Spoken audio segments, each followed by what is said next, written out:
እናቴ ሴተኛ አዳሪ ነበረች። የ6 ዓመት ልጅ እያለሁ የተለየች። እንዴትና ማን እንዳሳደገኝ ሳላቅ ነው እዚህ የደረስኩት።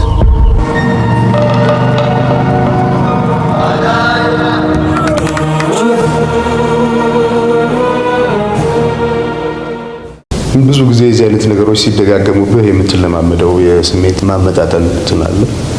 ከዛ በተረፈ እንደዚህ ጋር ደግሞ መከልከሉ ተገቢ አይደለም። ወደፊትም አለበቂ ምክንያት መከልከል ተገቢ አይደለም። ይሄን ደግሞ የሚመለከተው ክፍል ሊያስብበት ይገባል። ምክንያቱም እንደዚህ ጋር አንድ ሰው በመብቱ የሚሰማው ነገር ለማድረግ እንደ ማንኛውም ሙዚቀኛ እንኳን ወደ ዝንቅ ዩቲዩብ ቻናል በሰላም መጣችሁ። እዚህ ቻናል ላይ ህይወታችሁን የሚቀይሩ አነቃቂ ታሪኮችን፣ ወቅታዊና እውነተኛ መረጃዎችን እንዲሁም ዕውቀታችሁን የሚያሰፉ የተለያዩ ዝግጅቶችን ይዘንላችሁ እንቀርባለን። ዛሬም እንደተለመደው ልዩና አስተማሪ የሆነ ርዕስ ይዘንላችሁ መተናል። ይህ ቪዲዮ አዲስ እይታን የሚሰጣችሁና ለህይወታችሁ ግብዓት እንደሚሆን አልጠራጠርም። ቪዲዮውን ከመጀመራችሁ በፊት ግን ለዚህ ቻናል አዲስ የሆናችሁ ሰብስክራይብ በማድረግ ቤተሰብ እንድትሆኑ እንዲሁም የደወል ምልክቷን በመጫን የምንለቃቸው ቪዲዮዎች ሙሉ በፍጥነት እንዲደርሳችሁ እንጋብዛለን። አሁን በቀጥታ ወደ ዛሬው መሰናዷችን እንለፍ። ቴዎድሮስ ካሳሁን ወይም ቴዲ አፍሮ ስለ አዲሱ አልበሙ መግለጫ እንዳይሰጥ ታገደ። አዲሱ ዶሎቪያ ፊልም በአድዋ ድል መታሰቢያ በድምቀት ተመረቀ። የብልጽግና ፓርቲ የወጣቶች ሊግ ምክትል ፕሬዝዳንትና የፓርቲው ዋና ጽህፈት ቤት የህዝብና ዓለም አቀፍ ግንኙነት ሚኒስቴር ዴኤታ ፈዲላ ቢያ የድምፃዊ ቴዎድሮስ ካሳሁን ቴዲ አፍሮን አዲስ አልበም ጋዜጣዊ መግለጫ መታገድ ተከትሎ የሰጡት ማስተባበያና አርቲስቱ ላይ የተሰነዘሩት ኃይለ ቃል ከፍተኛ ትችትን እያስነሳ ይገኛል።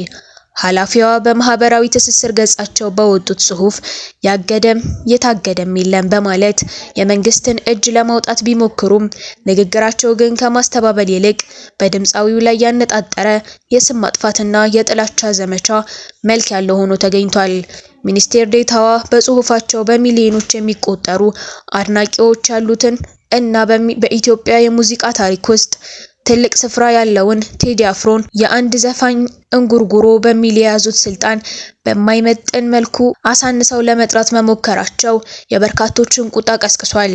ታዛቢዎች እንደሚሉት መንግስት የዜጎችን ሀሳብ በነጻነት የመግለጽ መብት ማክበር ሲገባው ጉዳዩን ወደ ግላዊ ዘለፋ በመውረድ ጡዘት ካልፈጠረ ዘፈን ሽጦ ማደር አይቻልምን በማለት አርቲስቱን የገበያ አሻጥር እንደሰራ አድርጎ መክሰስ አንዳንድ የገዢውን ፓርቲ ባለስልጣናት ለጥበብና ለዜጎች ያላቸው ንቀት በግልጽ የሚያሳይ ነው።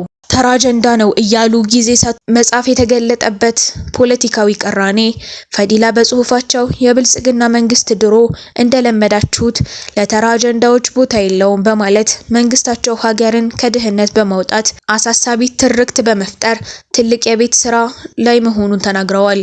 ይሁን እንጂ የፖለቲካ ተንታኞች እንደሚሉት ጉዳዩ በእርግጥም የአንድ ዘፋኝ እንጉርጉሮና ተራ አጀንዳ ከሆነ እንደ ሚኒስቴር ዴኤታና የፓርቲ ከፍተኛ ኃላፊ ደረጃ ያለው ሰው እንዴት ጊዜ ወስዶና ተቆጥቶ ረጅም ጊዜ የፌስቡክ ጽሁፍ ሊያወጣበት ቻለ? ይህ የሚያሳየው ኃላፊዋ እንዳሉት መንግስት ጉዳዩን ተራ አድርጎ እንዳላለፈውና የተለያዩ አስተያየት ሰጪዎች እንደሚሉትም የመንግስት አካላት ከጉዳዩ ላይ እጃቸውን እንዳለበት በተዘዋዋሪ የሚያጋልጥ ነው ተብሏል። ቴዲ አፍሮ በጉዳዩ ላይ ምንም ባልተናገረበትና ሀሳብ ባልሰጠበት ኃላፊዋ አርቲስቱን እገፋለሁ፣ እፈራለሁ፣ ተጽዕኖዬ ከባድ ነው የሚል ከልክ ያለፈ የራስ ግምት አለው በማለት በሐሰት ወንጅለው ክልከላውን የበሬ ወለደ ፈጠራ ሲሉ አስተባብለዋል። ነገር ግን ዛሬ መስጠት የነበረበት መግለጫው አርቲስት ቲቪ በመከልከሉ አለመተላለፉ ይታወቃል።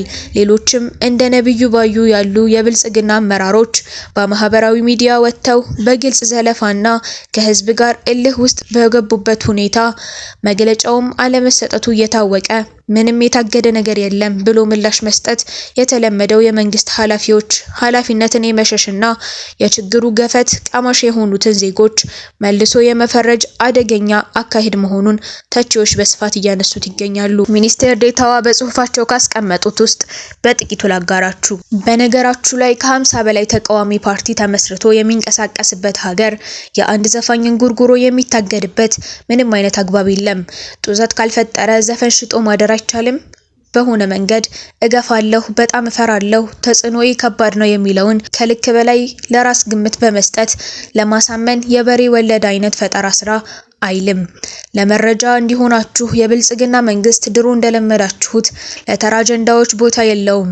ሀገርን ለዘመናት ቀፍድዶ ከያዛት ክፉ ድህነት የማላቀቅ ዓለም ላይ ተወዳዳሪ ሀገርን ለመፍጠር ለዘመናት መሰል ሰዎችን የዘሩትን የዘረኝነትና የክፍፍል ትርክትን በመቀየር አሰባሳቢ የወል ገዢ ትርክትን የመፍጠር ኢትዮጵያን በሚገባት ልክ የመገንባት የቤት ስራ ያለበት መንግስት መግለጫ አገደ የሚል ተራ አጀንዳ ላይ ስሙን እንደሚያነሳ ቀልደኛ አይደለም። ቀልዱን ተውት። ያገደም የታገደም የለም በሚል መልእክታቸውን አስቀምጠዋል። አብርሃም ወልዴ ለቴዲ አፍሮ ካስቀመጠው መልእክት ውስጥ የአሁኑ ጠበል መሰለኝ ልክፍት ያለባቸውን ማስለፍለፍ ጀምሯል። የቴዲን አልበም ምን ጊዜም ጓጉቼ የምጠብቅ ሰምቼም የልቤ የሚደርስልኝ ነኝ። ዝም ሲል እንደ ኮረፌ ሊፈላ ሲዘገይ እንደ ወይን ሊጣፍጥ እንደሆነ አውቃለሁ። የአሁኑ ደግሞ ጠበል መሰለኝ ልክፍት ያለባቸውን የነካቸውን ማስለፍለፍ ጀምሯል። ሐሙስን በመጠበቅ ገና ማክሰኞ ላይ ነኝ። እንደ ሮብ ደግሞ ረጅም ቀን የለም።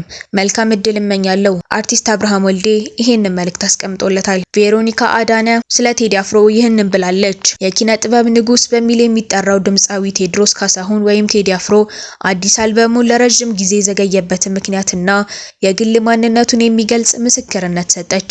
ቴዲ አፍሮ ሌሎች ድምፃውያን ስራቸውን ሲያወጡ የገበያ መደራረብ እንዳይፈጠርና የነሱ ስራ እንዳይጎዳ በማሰብ የራሱን አልበም ወደ ኋላ ሲያቆይ እንደነበር ገልጻለች። ድምፃዊት ቬሮኒካ አዳነ በማህበራዊ ገጿ ባሳፈረችው መረጃ ቴዲ አፍሮን በእውቀት ዝናን በመቆጣጠር ለህዝብ በመቆምና ታሪክን በማወቅ ወደር የማይገኝለት ስትል ገልጸዋለች። ድምፃዊቷ ካሰፈረችው ዋና ዋና ነጥቦች መካከል የቴዲ አፍሮ አዲስ አልበም ዝግጅት ከ2 ዓመት በፊት ተጠናቆ ሊወጣ ይችል እንደነበር ጠቁማለች። ይሁን እንጂ በተከታታይ ሌሎች ወጣቶችና አንጋፋ ድምፃውያን አልበማቸውን ሲያወጡ እነሱ ላይ ደርቤ ስራቸው እንዳይበላሽ በሚል ቅንነትና ሌሎችን የማክበር ስሜት ራሱን ወደ ኋላ ማድረጉን ገልጻለች። በተጨማሪም ድምፃዊቷ ስለ ቴዲ አፍሮ መንፈሳዊ ጥንካሬ ስትመሰክር ፈጣሪውን የሚያከብርና በጸሎት ቤት የሚጠጋ ሰው መሆኑን ካሰፈረችው መረጃ ለማስረዳት ተችሏል። የጥበብ መከበር በተግባር ከለፉት ውስጥ አንደኛውና ዋነኛው ነው ስትል የገለጸችው ቬሮኒካ አሁን የሱ ሰዓት መሆኑና መልካም ምኞቷን ገልጻለች። ዶሎቪያ ፊልም በአድዋ ድል መታሰቢያ በድምቀት ተመረቀ። አዲስ አበባ በኢትዮጵያ የፊልም ኢንዱስትሪ ውስጥ ትልቅ ግምት የተሰጠውና በብዙዎች ዘንድ በጉጉት ሲጠበቅ የነበረው ዶሎቪያ የተሰኘው አዲስ አልበም ሚያዝያ 5 ቀን 2018 ዓመተ ምህረት በታሪካዊው የአድዋ ድል መታሰቢያ ፓን አፍሪካ አዳራሽ በድምቀት ተመርቋል። በምርቃቱ ስነ ስርዓት ላይ የፊልሙ ዋና ተዋናይ አርቲስት ግሩም ኤርሚያስ፣ አርቲስት አማኑኤል ታፈሰና ዳይሬክተር በኃይሉ እንግዳን ጨምሮ በርካታ አንጋፋና ወጣት የጥበብ ባለሙያዎች እንዲሁም ጥሪ የተደረገላቸው እንግዶች ተገኝተዋል። የአክሽን ይዘት ያለውና በኢልዳን ፊልም ተዘጋጅቶ በመረግድ ፊልም ፕሮዳክሽን የቀረበው ይህ ፊልም ዘመኑ የደረሰበትን የፊልም ቴክኖሎጂ በመጠቀም የኢትዮጵያን የፊልም ኢንዱስትሪ አንድ ደረጃ ከፍ ለማድረግ ታቅዶ የተሰራ ነው ተብሏል። ለ1 ዓመት ከ6 ወር ያህል ገደማ ጥንቃቄ የተሞላበት ዝግጅት የተደረገበትና ቀረጻውም በሻኪሶና አካባቢው አስደናቂ መልክዓ ምድር ላይ የተከናወነ ነው።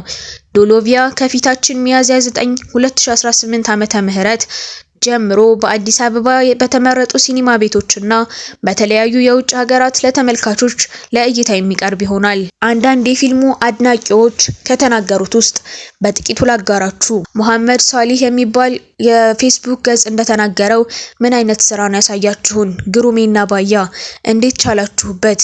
በነገራችን ላይ ፊልሙን ስናየው አንዳንድ ሰዎች ግር ብሏቸዋል። ታስታውቁ ነበር፣ ግን እንዲሁ ፊት አይቼ መገመት አያቅተኝም። እሺ ለማንኛውም ይህ ፊልም የሆሊውድ አሊያም ቦሊውድ አይደለም፣ የኢትዮጵያ እንደሆነ ላረጋግጥላችሁ ፈልጋለሁ። ሴቻ ለካራክተሩ ራሱን ሲያስተዋውቅ በተፈራረቀ እምቅ በሆነ ስሜት ሀገራዊ በሆነ ቋንቋ እንዲህ ይል ነበር። ስሜ ሴቻ ይባላል። ገለቶማ።